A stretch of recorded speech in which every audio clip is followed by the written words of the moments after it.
This is Will. This is Alex. Welcome back to another episode of They Mostly Come Out of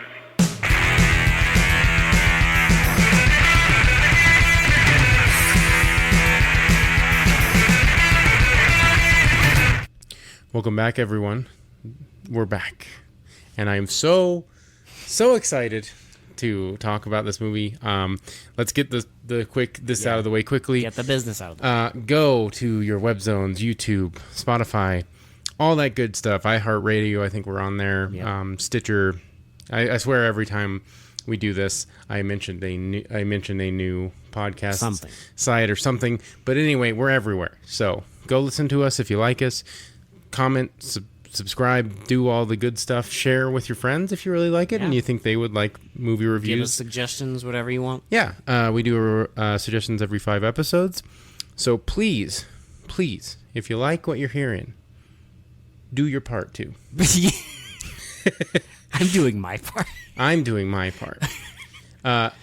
Listen, we got to talk about this movie though. That's all the business. Yeah. You know what to do. Thank you, Corpus Earthling, for the theme song.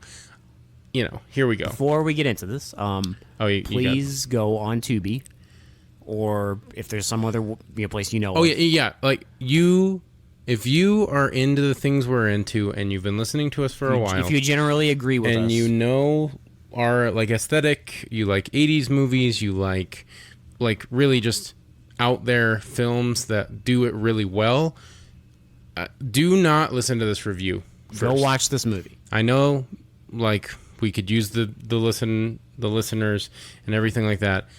I implore you, please, and I'm being completely serious here. Yes. Go watch this movie before the review. This is one of those where you need to watch this movie. You need to watch this movie before the review. It's on Tubi in HD. I know it's on there. If it's on anywhere else, I don't know. But I am literally probably going to buy this movie. That's how good it is. Yes, it is that good. I love this movie. I will be rewatching this probably in October. It's Halloween themed. It is Halloween themed because some of it takes place on Halloween, and oh my god, Retribution from 1987. I don't even know where to begin. This movie is absolutely mental, but like so good. It's too good. It's a little too good. It's like too perfectly engineered for us. Here's my nitpick at myself that I haven't seen this before. Hey, that's also like fair. I am mad at myself. I've never even heard of this. I'm mad at myself that I have not seen it and have never heard of it. Yeah. That I'm pissed off because I wish I had known, because I'd be watching this movie all the time. Yeah, it is everything that my little lizard brain loves. Mm-hmm. It's 80s. There's a hot chick in it. There's big hair. It's colorful. The special effects are good. The acting is good. The camera work is like insane. You know, outcasts and weirdos and like what I love.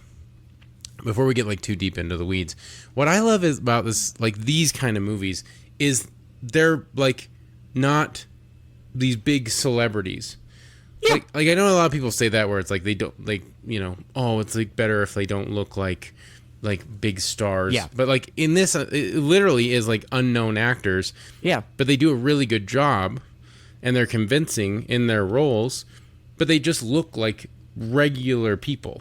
See, what I love is it just, despite all the fantastical insanity, it just feels there's a certain reality in these movies. Well, I'll be honest. I got completely immersed. Like, it just feels real and raw. Well, did you also notice, and I swear we'll get to like the breaking it down, but this is like your chance to please just go watch this movie. Did you notice that? So we never do like live reactions of us reacting to the movie. It's always just off rip right after the movie. Yeah, right after. Did you notice that we barely talked during the movie? Because there's no need to. It's so... Well, because like... I'm immersed. In other movies, like for instance, Killing Spree, that we just watched, we were like cackling and like making jokes and commenting the entire movie. It's that kind of movie. And like you know, getting material for when we do the podcast, and like This, we just shut the fuck up and watched the movie. You're just so into it. I was just so into it. Like, literally, it was that kind of movie where it just like, if it's your aesthetic, it just draws you in and just keeps you there. Yeah. And it's great. And it doesn't even really go slow, and there's not like a lot of deaths in it, but it's so well paced, and it's so like convincing, the story and like Story's what's good, happening, yeah. and Actors, the characters. I don't know. Please go watch it. Like, you're into these characters. Please go watch it before you like tear into this episode, because you're gonna want to see this. So with that being said, let's get in. This is your final warning. Go watch the movie. Let's get into it. This thing, I mean, again, it's one of those movies where you know right from the get-go, we knew right from the get-go, this is going to be a good one. Well, because it starts with like Halloween masks. Yeah, just... That's literally what it starts on someone wearing a Halloween mask. And this like droning, like synthetic, like... And like a POV shot of an ambulance. Almost like a drum and bass kind of like a synthwave song.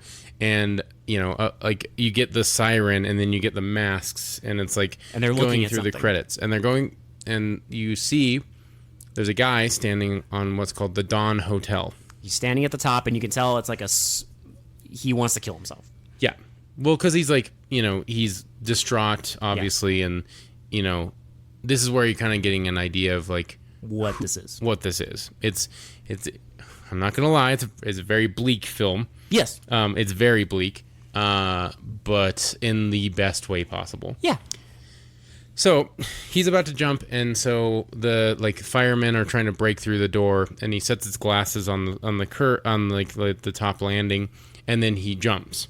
And they're trying to like move the car out of the way so they can get one of those like big like catcher trampoline things they have. They don't have time. They don't have time. He lands right on the car, rolls over. off, and they start trying to resuscitate him. And as he's like kind of going, you see the Twilight Zone. You see like his vision, and it's like this green swirling vortex, and all of a sudden, like this fucked up like burnt face starts just screaming at the screen. Yeah. And we are like, but you immediately know is the beauty of it, right? Well, so my thing is, I immediately knew that I was going to love this movie because everything about this first scene was so well done. But not just that. And it sets it up with like almost no... There's no dialogue. No, there is no dialogue until you see him in the hospital. But the brilliance of it also is you immediately know what's happening. Right, because visually, they're telling you exactly what's happening. But I also like this... I'm going to say this a lot. I also like this movie because it doesn't assume that the audience is dumb. Yes. You know exactly what's happening because, like, something is, like, possessing this man. He has potentially done that thing where, you know, they do it in movies, whatever, where someone dies for, like, a couple seconds.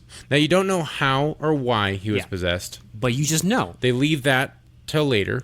That's the mystery. Which is great. But you know because this head gets closer and closer to the screen, and then next scene is he's waking up in the hospital. Well, yeah, he's waking up in the hospital, and then they're going through the motions. Again, there's still no dialogue, but they're just going through the motions.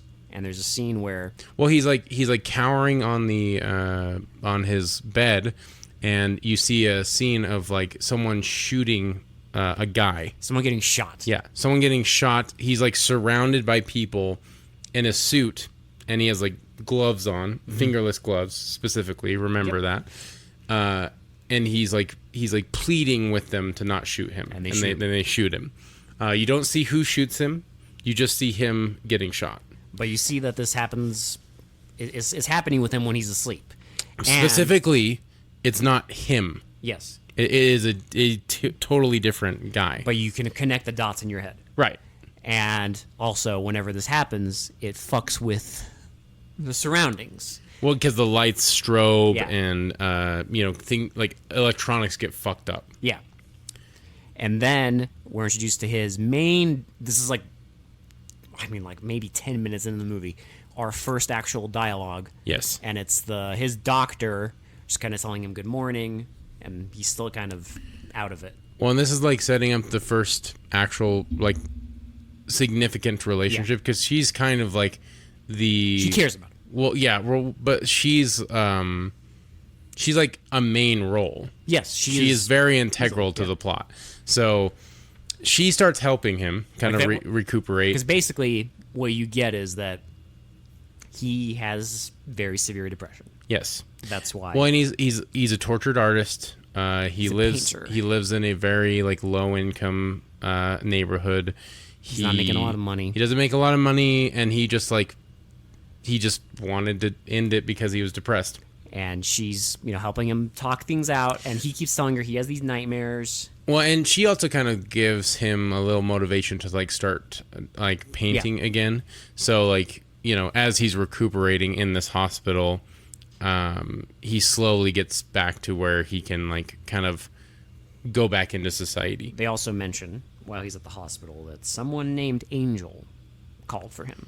Yes, he's like, multiple times and like checking on him. She's a friend. She's a friend. Which comes into play, too. Yes. Again, setting things up, right? Yeah. And, they keep having these talks about his nightmares, and he doesn't really want to talk about them. He's thinking maybe it's just like the hospital bed, I'm just feeling uncomfortable. It'll pass. Yeah, so he's finally able to get released, and so his first thing is he goes to Angel. Mm-hmm. And she is a prostitute, a sex worker. Yes. And I fell in love, and immediately. It's very wholesome, and I was like, okay, they have a very wholesome. My type has arrived on the screen. It's a very wholesome relationship. Like she's super happy to see him. Yeah, and it's like they don't make her character like skeezy. Yeah, like she's actually like a human being, which I really appreciated. They didn't like go for that whole like she's like this like degenerate like sex worker that that's what I love. Like should be shamed. They don't shame her at all in the movie. Everyone in the movie is some sort of like weirdo or outcast, and it's just who they are. But that's the beauty of this movie. Yeah. They don't like shine a light on it. It's just who they are. They're just people. They're just people living in this existence. It's just who they are. It's great. And it's great. I love it. I love the simplicity of that. Well, it also feels real. It feels real. Like I'm watching a movie with real characters. I just love how none of them were like shamed for being who they were. It's just who they are. And some of the characters are on screen for like maybe 2 minutes. Yeah. Maybe less, And you get an idea. There's like flavor everywhere. Each one of these characters is very lived in and very,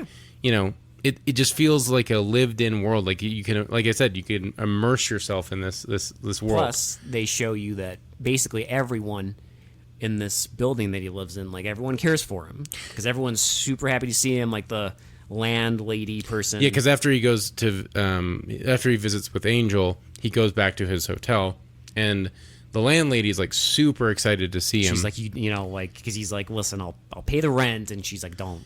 Well, and she calls over her husband, who is drunk, and who's kind of like drunk, and he's kind of making like just off-color comments about how he's like, I was surprised. I'm surprised you like survived. I'm surprised you jumped. I thought it would be the guy in 4A or something. Also, the landlady has a dog with sunglasses on her counter. My favorite character of the entire movie. It's a dog with sunglasses and a wig. I don't know why, but I love it. Again, they feel like real weird people, right? Yeah, and the dog just feels natural to this environment. Yeah, and great. So he goes up and he's going to start painting again. So he looks at his paintings. He gets his yellow ready. Yeah, it's like later in the night. It specifically shows that it's like yellow. Yeah. And he's like smoking a cigarette, drinking. He's like trying to get back to normal. And he starts painting with the yellow, and he like paints a stroke, and it turns blood red. Yeah. And freaks out. He freaks out. He like takes the cloth to try and like wipe it off, and it's more streaks of just blood red. More red. Yeah. And he freaks out. He takes the medicine that they gave him at the hospital, and falls asleep.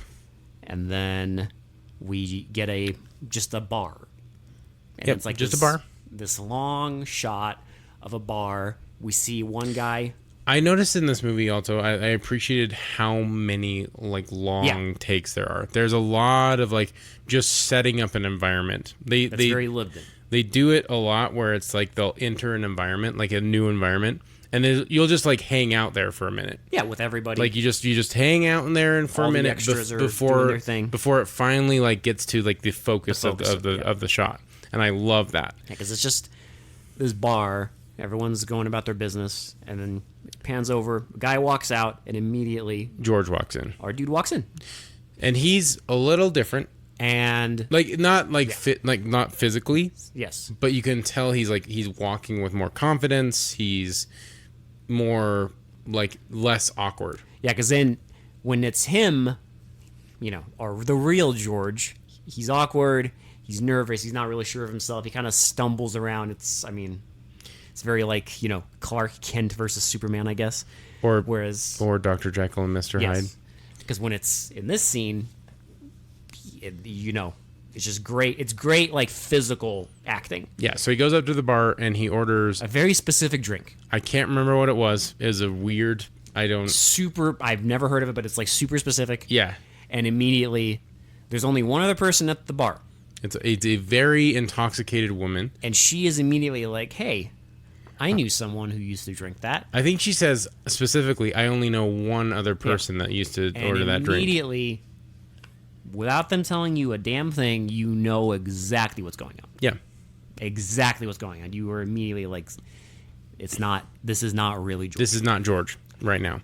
And so he starts hitting on her, and they like get closer, and she keeps saying like, there's some, like you look, like your something eyes about look, you. your eyes look familiar. Yeah. Like have we seen each other before? And he's like, no.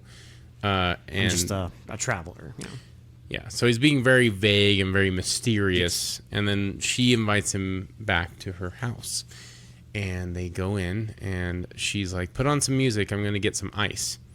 And he's he's very cryptic because he finds like this thing that says like, I love you forever, like I think it's his name. Yeah, it says like Kelly or I can't remember what it was, but and he balls it up, and he was like, hey, who did you know that used to drink that drink? And she's like, I don't want to talk about that. And he's like, who did you know? And she's just like, listen. Like, he like starts getting pretty angry. And she's like, listen, chill out. It's okay. It's fine. He tries to give him like the most awkward kiss because he doesn't kiss back. He's not about it. Not having it. He just wants to know exactly who she knew. Yeah, he wants her to basically admit So it. she won't give it up. She's just like, okay, I'm going to go get some ice. Like, let's just calm down. Let's have a good night, right? Calm down. Yeah, let's calm down and have a good night because I guarantee she's not going to have a good night. Well, she goes in her kitchen. Goes to the sink and like starts like kind of like trying to twist the ice out of it, and all of a sudden just gets blasted across the fucking kitchen. Yeah, like one of the windows just bursts into the kitchen, and there's like cuts over her face. Like everything starts exploding. All the cupboards, and she's getting like thrown around left and right, and then the fucking the oven door like starts like clacking and like just refrigerator like, starts clacking, like slamming, and then the refrigerator door blows off the hinges. He walks in and it did remind me a little bit of like Ghostbusters because they shine that really fucking bright light right through the refrigerator, and it like just illuminates just the frame of the square of the door. It's fucking awesome. It's classic 80s shit, Will. Yeah. Just colorful and lit up. But he walks in and he has like green eyes. He's every time cackling like the fucking Green Goblin. And every time he opens his mouth, it's like a growl. Yeah. It's like a lion's roar. But he's not telling her anything. And she just like grabs a knife and is like threatening him. And then he starts basically controlling her arm. And she's like, who are you? And he says, Santa Maria, Mother of God, help me. Yeah. And she's like, oh no, it can't be you. She like immediately realizes like what the fuck, why he was so familiar. Yeah.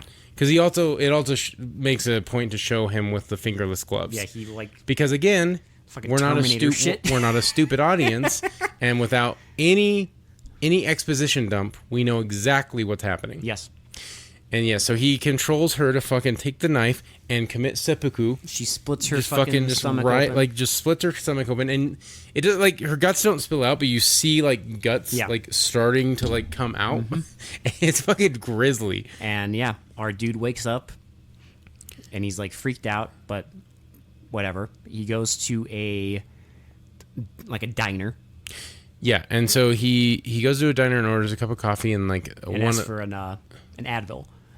Well, and one of the like guys at the diner walks away, and like he had a newspaper, and he just leaves his tip on the newspaper, and George like slides it over. He looks at it and immediately like sees something. It's the woman is slain, and they found her body. He calls his the doctor, and tells her that like all this stuff, like I don't know who this woman was, but for whatever reason, something about it was familiar. Yeah. All this crazy stuff. So after calling her, he goes down to the motel lobby where he's living, and his landlord is like, "Hey, I need your help with something. I need to talk to you about something." Is this after he goes to the apartment? Because I think he gets on the bus. Oh, you're right. Yeah. Yep. Sorry, my bad. Yeah, he gets on the bus, and he doesn't know why. He's like compelled for some reason to like go somewhere, but he doesn't know why. But the whole time he's on the bus, he's like looking out the window, and when they ride past certain like businesses or landmarks, he has this like he's like remembering something. Well, and then they drive past this specific building, and he like tries to stop the bus quickly, and the bus driver is like, I can't stop. I got like 6 more blocks to go.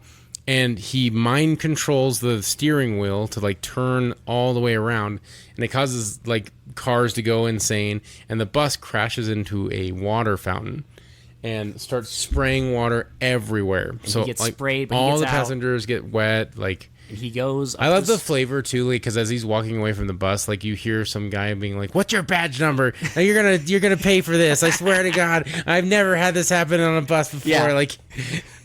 Just like background characters just doing their own shit. Well, yeah, because even when he gets on the bus, after he because he has no idea, he's like, I don't know how to pay, I don't know how to do anything. And some guys, and the bus driver is just like, it's like, I gotta get off this rig. There's crazy people everywhere, and like some random guy in the bus is like, man, they've been everywhere the whole time. And, yeah, it's great. But he goes up this street and just goes to this apartment, and there's a kid playing with a little toy gun. A kid and. The kid aims the gun at him and pulls the trigger. You didn't notice it, but your brain did. A little callback there. And he's like, he just kind of talks to him. And he's like, "Who?" And he's like, "Do you live here?" And like, no, I've never been here before. And he's like, "Okay, well, my name's Vito Jr." And you're. Again, your brain is starting to piece everything together. And, he goes inside. And he goes inside, and then so George goes up to the door and knocks on it. He goes inside, and he kind of like looks around, and then he gets like again, they don't tell you, but he's like compelled to go to this door and knock on it. And a woman answers, and she's like, obviously like, who the fuck are you? And like, you're a complete stranger. Have we met before? He's like, all this stuff. He's like, I don't know why I'm here. I know this sounds weird, but I have no idea why I'm here. Yeah. Do I know you? Yeah. And she's like, no, go away, you creep, and slams the door in his face. And is this... I believe so. Okay. Because does he talk to the psychiatrist at all? I know he tells her... I mean, I guess we might as well get over, but he basically tells her about like how I felt compelled to do... Right, because he is like feeling like he is there when these murders are happening. But he also tells her this murder happened. But he also tells her that like, I've never been on a bus before. I don't know why I felt compelled to go to this. He's basically just saying like he's out of control and he's having these like really vivid nightmares, and he's like convincing himself that he did them. And she's getting worried about him, that he's possibly like delusional and relapsing and like more mentally unstable than she originally thought.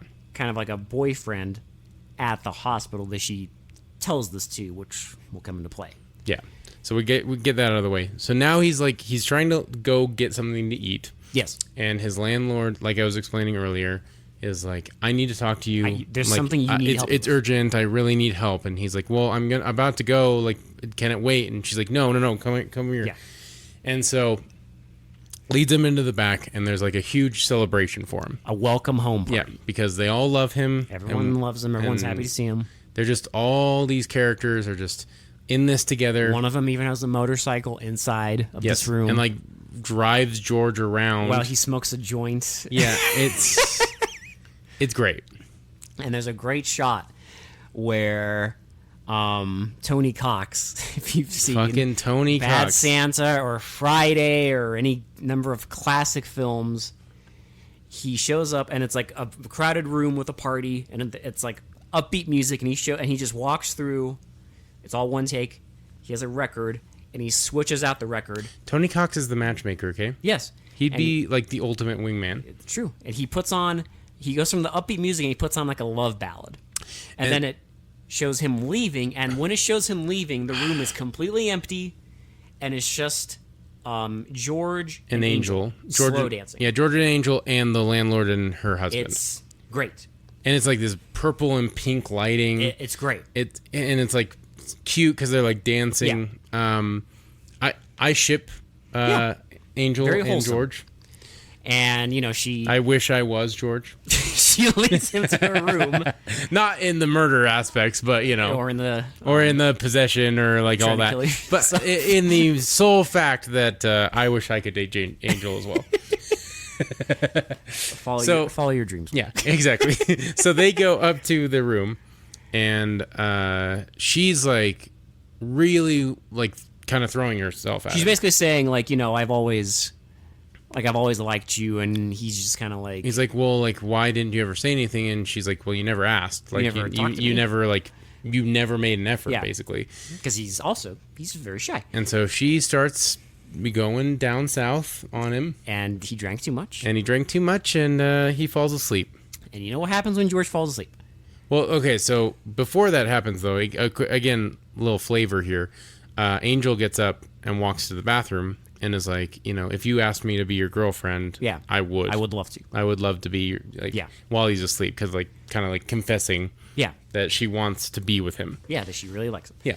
And we see a slaughterhouse. Oh, God.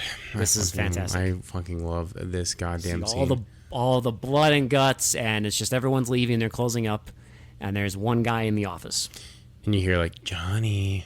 and he's just like, He's like, fuck. what the fuck is that? And he starts walking around, and he thinks it's like one of his employees fucking with him, and then he walks through like the rows of the fucking And, like, cow parts. One of the carcasses like slams into Yeah. him and knocks him to the ground. And he's like, "What the fuck is going on out here? Who the fuck is doing this?" And he sees George, He sees George, and he's like, "Who the fuck are you? How'd you get in here?" and he's like, "You don't remember me?" And he's like, I've never seen you before in my life."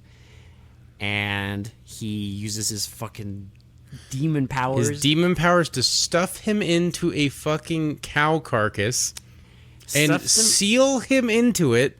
and lay him on the conveyor with the saw. That cuts the carcasses in half. And immediately you're like, this is metal as shit. You're like, holy fuck, this is really fucking cool. And he's screaming for his life, and I love how like George just walks past the switch for on off, and as he walks past, it just flicks to on. And he just looks at him with those like green eyes. And the guy's like, no, oh my God. And then as he's getting closer and closer, he's like, I don't remember what he says to him, but he says the same thing, like, Santa Maria, Mother of God, help me. And he's like, no. He's like, no, I didn't want to do it. It can't be you. I didn't want to do it. I tried to help you. Pleading for his life, and then he gets sawed in half, and the blade like comes up the carcass, and it's like cutting the meat as normal. Yeah. And then just starts fucking just spraying blood everywhere. It's incredible. It's fucking awesome. But then they also do this awesome thing where, oh my God, it's like a dark, long hallway. Yeah. And the camera just rushes up the fucking hallway, and then you realize it's the room that he's sleeping in, and it just rushes right up to him, and he wakes up. And he freaks the fuck out, and like Angel's like sleeping. She's sleeping on top of him. On top of him, And he's freaking the fuck out. He goes in the shower. He goes in the shower with like all his clothes on. He's like, "Get it out of me! Get it out of me!" And Angel's just like, "What the fuck is happening? Don't hurt yourself, like all this like, stuff." Well, no, stop it! It's like you're okay. And like he out. runs out of the room. And then you just see like he's talking to his therapist again and has the newspaper with the fucking murder on, and he's telling her like, "I happened again. I saw everything." And he's like, "I'm convinced I did this. Yeah. I don't know how I did it, but I did it. Yeah. Because my nightmares are too real, and I know I did it. Mm-hmm. And I don't know who this person is, but I killed him." And she's like, "Well, I have a board meeting, and we're going to try and readmit you. But I need to do it with your consent. But I need you to be willing to do that, so I don't have to commit you to like a psych ward." And he's like, "Okay, I'll do whatever you say, but I don't think you can help me." Yeah, it's because he's like basically like it's hopeless. Because he tells her, because she asks him like, "Where were you?" And he says, "I was in Angel's room and I was sleeping with her." She's like, "Okay, well, it can't be you because she was with you." Yeah, you have a witness. Like, so there's no way. And this is also when she tells the other doctor that's not part of the psych ward that this is going on. But he's like, "Well, why don't you just like stop like giving into his delusions? Like, you just commit him." But basically, George knows, like it doesn't matter if I'm with somebody or without him. What the fuck is anyone gonna do? Someone is going to die. There's no way to get out of this. Yep. And so she tells him, like, as he's leaving, like, "Please, like, no detours. Make sure you go home." Yeah. So he gets in a taxi, and you think he's going home.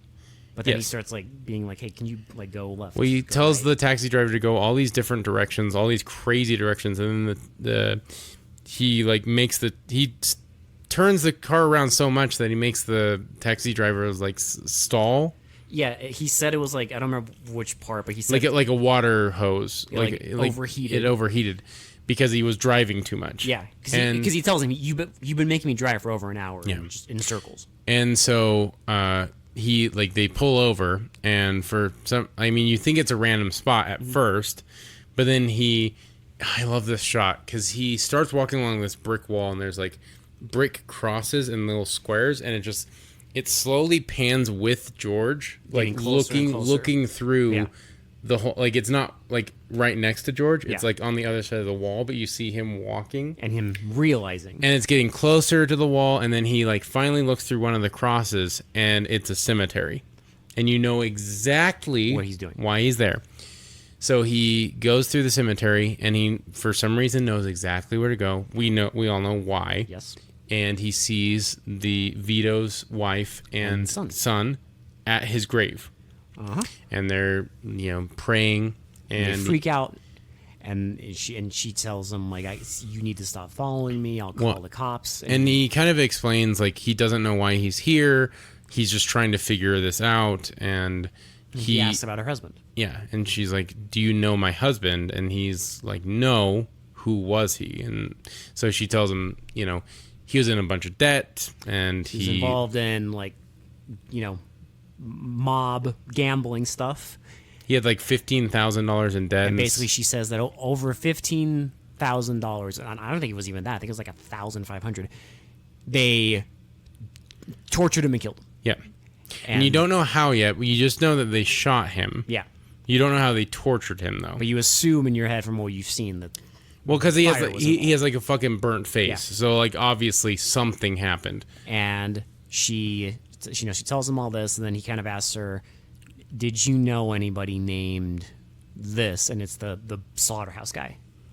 And she says, "Yeah, I think they worked together." They worked together, and then he asks her about the woman, and she starts like, "Did you know her?" Or she gets defensive. Yeah, and he's like, "No, I just read about it." And she starts like crying a lot. She says, he's like, "I read in the paper that she died," and as the wife is crying, she's like, "Good." Yeah, and he's like, "Okay, I'm sorry I bothered you," because she's like obviously breaking down at this point. And as he's walking away, she says she was his mistress. The scene is also where she says that, because earlier, I don't remember which scene it was in, but you find out about George, that he was born on April Fool's. Yes. And the day in the beginning of the movie when he tries to commit suicide Is Halloween. is Halloween.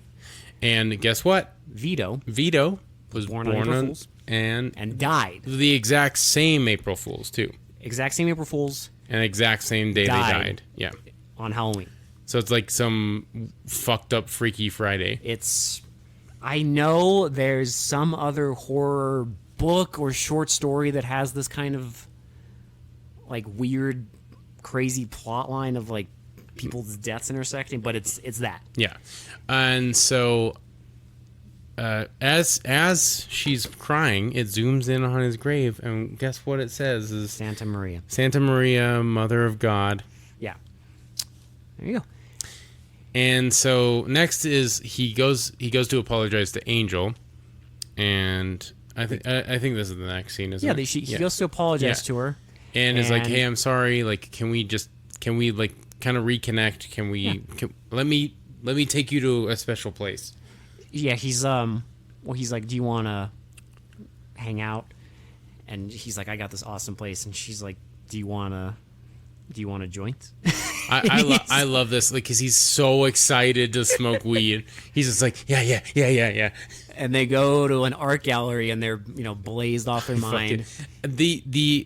I love the little tiny bits of humor. Yeah, because they land so well in this movie. Because like sometimes when you try and do like horror, like comedy and horror to like give some like levity, it doesn't like land as well. Especially if you're dealing with this like kind of like a really dark, because you're dealing with like like unaliving yourself. what I like is being tortured and fucking like maimed and like brutally murdered, and then brutally murdering the people that brutally murdered you. What I like about the humor in this is that it's just like real life situations. Yeah, because they go to this art gallery, and she's like, you go to something blazed out of your mind, and you try desperately to. And pretend. this is something that someone would say, because the art gallery is like, "Are you sure you're in the right place?" He's like, "Yes, this is." He's like, "Yes, Angel, are we in the right place?" And she's like, "Yeah, sure." And so they go in. The person just looking at them like, "Oh my god." So they go in. It's like this metal. It's like neon. Paintings, metalwork, and neon. Yeah. And it is, holy shit. My thing. I fucking love it. And then like he poses Angel against this like bright neon. Yeah. Compliments her on her eyes and like, oh my god. And you so know good. that it's gonna end badly. Well, because it's so fucking wholesome. They're being so cute the entire time. And they walk into this room that has an Easter Island head. One of the Easter Island heads, and they're just talking. They're making jokes about like how high he is, and he's stoned and all this stuff. Yeah, it's like just very punny jokes about this. And he looks at it, and it starts bleeding from the eyes. He's like, we have to go, and he starts freaking out again. And he runs away, and I love, because it's almost like you don't even. I love that it's almost like, is it really in his head or is it actually happening? Because when they leave, blood starts pooling out from under the door. When Angel's like, don't run away, like, it's okay, what are you doing? And she doesn't look at it, but it like touches her shoes. And she walks away and it like tracks blood. But it's just like, you don't know, like, is it actually there? Because also in the scene where the Easter Island head started bleeding, she didn't look at the... Yeah. Because he pulled her away too quickly. When he runs away, you see blood tracks... And but again, to the fact of like, is it paranoia or not? Because she didn't technically look at the head. He immediately he was too quick to get out of there, and so he.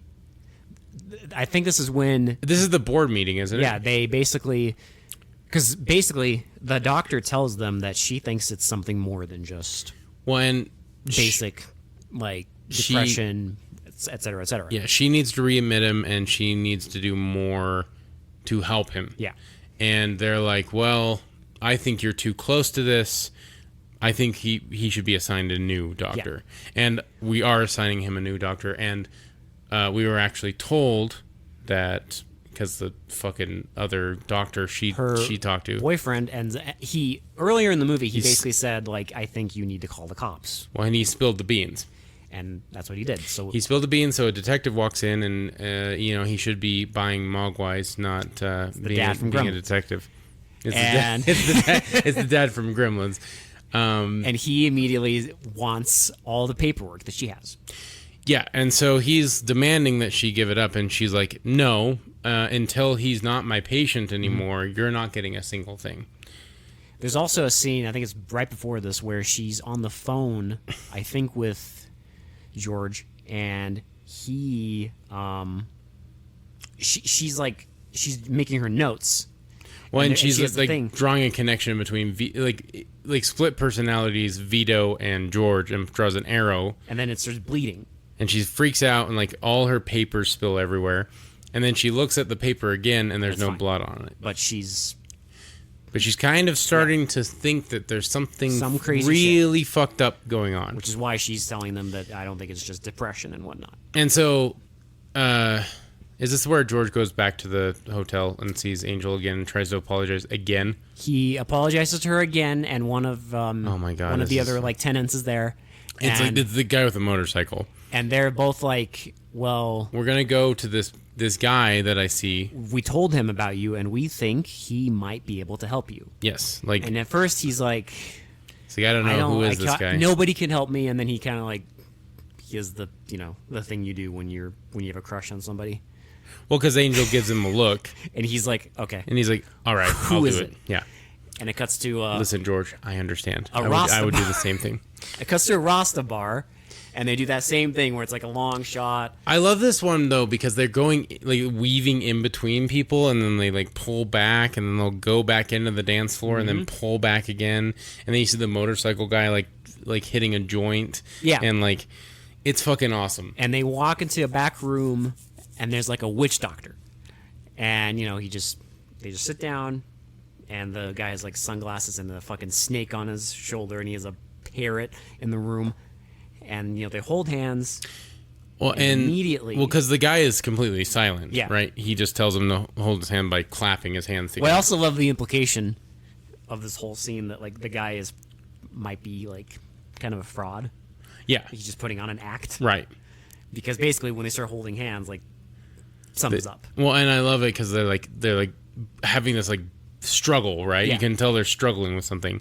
And it's not George that's struggling. Yeah. It's the other guy trying to, like, release his hands. And he flips off his sunglasses and he's like, let go of me, motherfucker. Let go of me, you fucking freak. Yeah. And he's like, I'm not doing anything. And then, like, starts spinning around the room and, like, crashing into everything. And he's, like, saying, like, I'm not doing anything. And the motorcycle guy is, like, trying to yank George off of him. And he's like, George, stop. And, like, Angel's getting all freak. Poor Angel has to fucking deal with, like, 3 fucking major freakouts from George.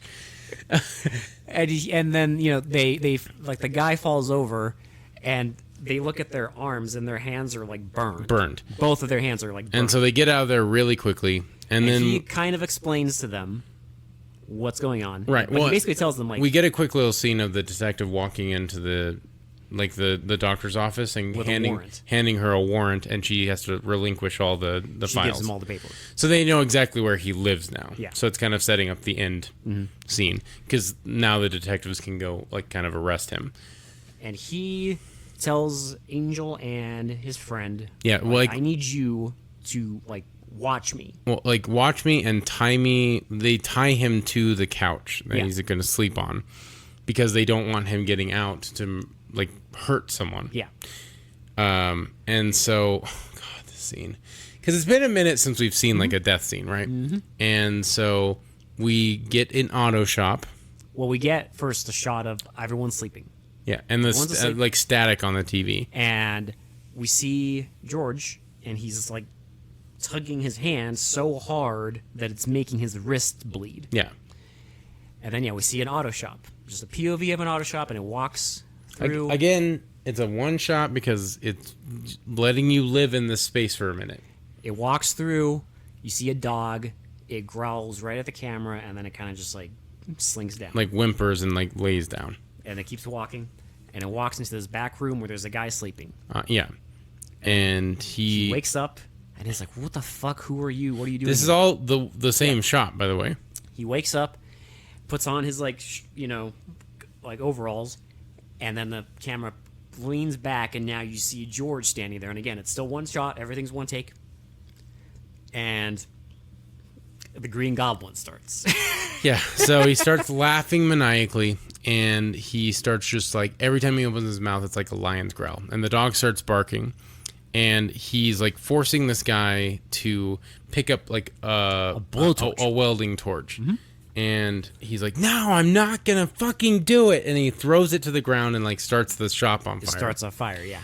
And so George makes him lay down and like pick up the fucking like welding torch, put his hand on a fucking table. He blowtorches his hand off. Yeah, he makes him blowtorch his entire hand off.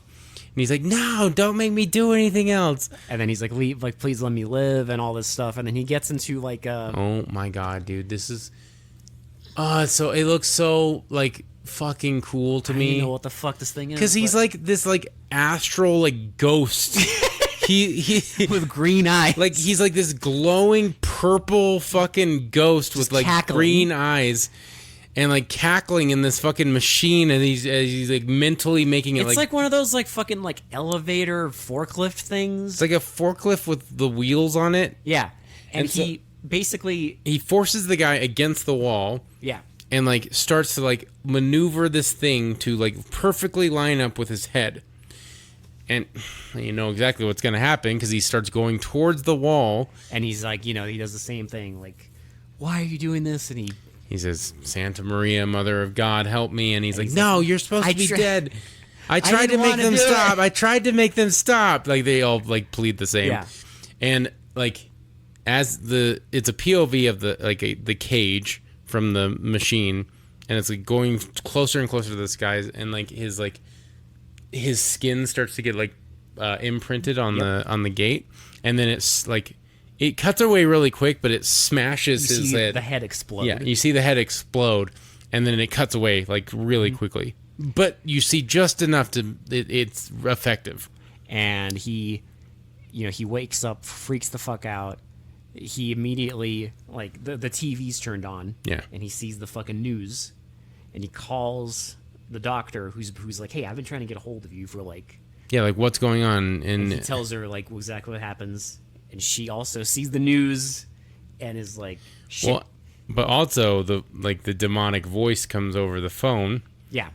And is like, you know... Help me. Help me. And, like, she fucking, like... gets she like throws the phone and like gets all freaked out, so she's gonna go like help George.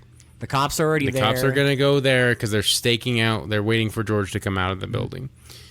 And so George goes back to his apartment, and the painting that he was working on earlier, we didn't really mention it, but there's a scene where it like slowly gets more and more like a face. Yeah.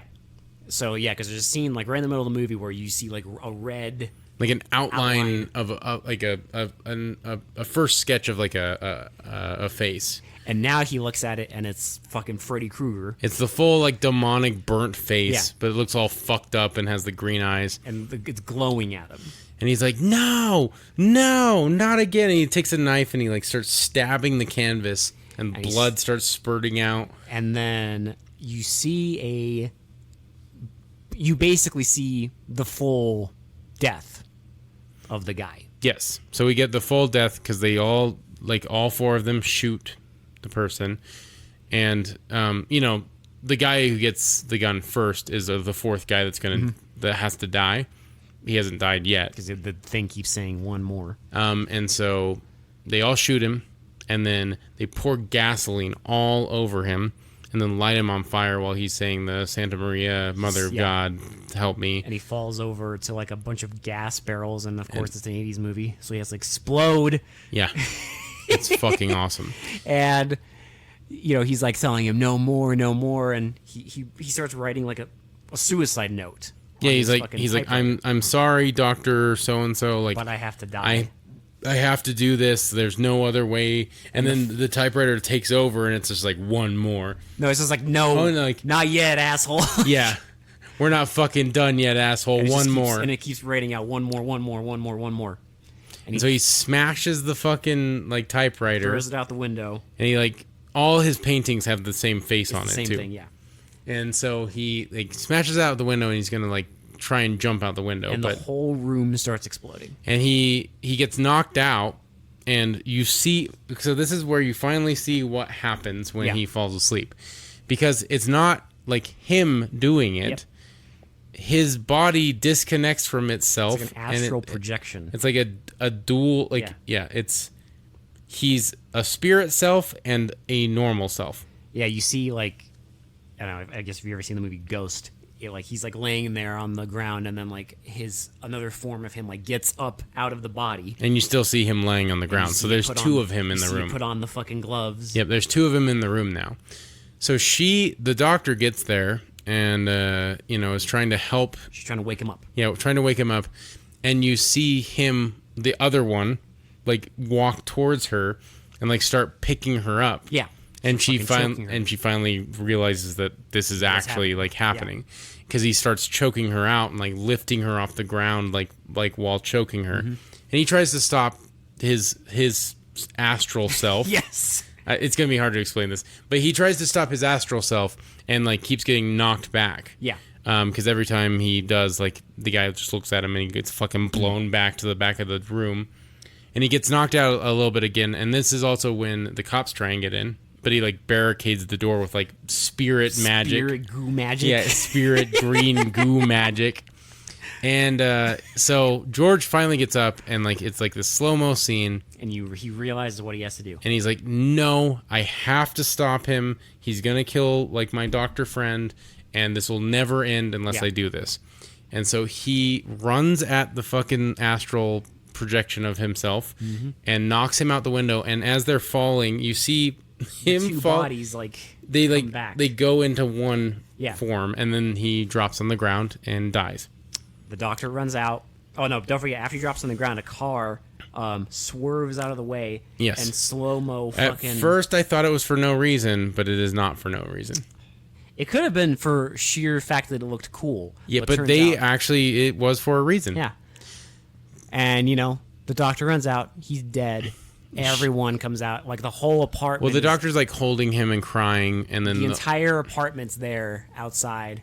Everyone's sad, and the cops are like trying to help the driver. They're trying to like resuscitate the driver, and it like zooms in on the driver, and like the driver, it's a woman, and she opens her eyes, and they're all green, and she says, "Santa Maria, Mother of God, help me!" And then it like fucking does that like weird fucking vertigo shot to the doctor as she's screaming, and fucking cut to credits. Cut to black with demonic screaming for like 10 seconds, and then the credits roll. I love the credits also because it's not a black screen. It's like the fire from when the fucking when Vito died. It's fucking. I fucking love this movie. This is incredible. Oh my god, I love this movie. It's so good. This is incredible. Like the special effects are good. The acting is really good. The camera work, my god. Like everything just works. Everything just works so well in this movie. And it's fucking entertaining. I didn't want it to end. No, I would have taken like another hour of this. That good. I think I need to show this to people. That's how good it is. Yeah. I need to be like, hey, have you seen Retribution? Because you need to watch it. Yeah. Do you want to see some crazy shit? It's fucking awesome. This is fucking incredible. And the special effects are like still look really good. Like that when he's in that machine and like controlling it, and it's like his fucking like purple ghost self and the green eyes, it looks fucking creepy as shit. It's so simple but so good. It's really effective. Like the whole movie is just really effective, and it just grabs you and just fucking like you're just on this roller coaster ride the entire time. And right away from the second the movie opens. I just love it. It's like never boring. It's really well paced. I think like the camera work is good because we finally get another movie that uses Dutch angles for what they were supposed to be, which is like because he's like fucking having a mental breakdown, and then it cuts to like the weird like Dutch angles because like everything's supposed to be askew. Yeah, it's fucking awesome. Perfect. They knew exactly what they were doing. This is like definite like people who know the craft. Mm-hmm. They know how to make a movie, and they fucking made a good one. They made a damn good movie. Like I fucking love this movie. I don't know how many times I can say that, but I really do. Like it is so good. I have endless respect to this movie. Like nothing but praise for this one. And I don't even think we need to do a shitty to pretty because you know it's going to be a 10. It fucking hit every fucking like every check mark. I'm like fucking like 80s neon, fucking like crazy special effects, crazy death scenes, colorful characters that you actually like really care about.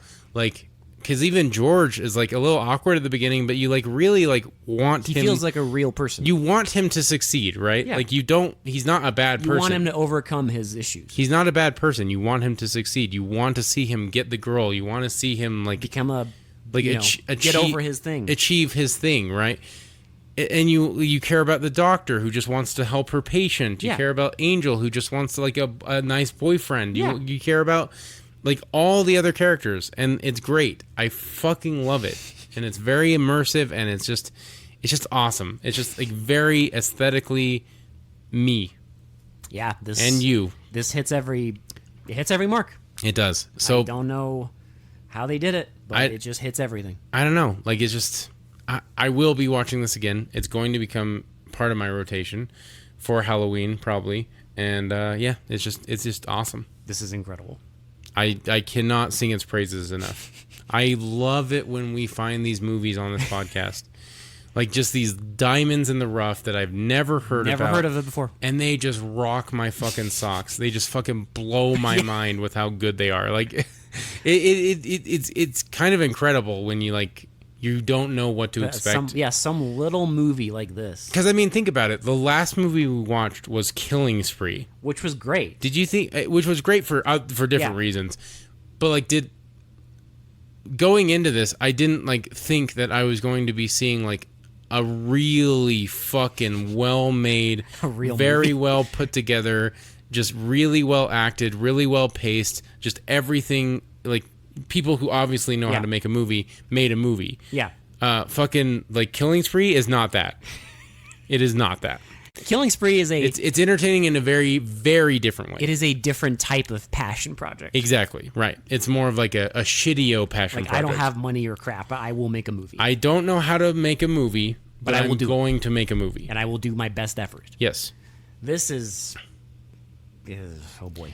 Yeah, so they're very good movies for very different reasons.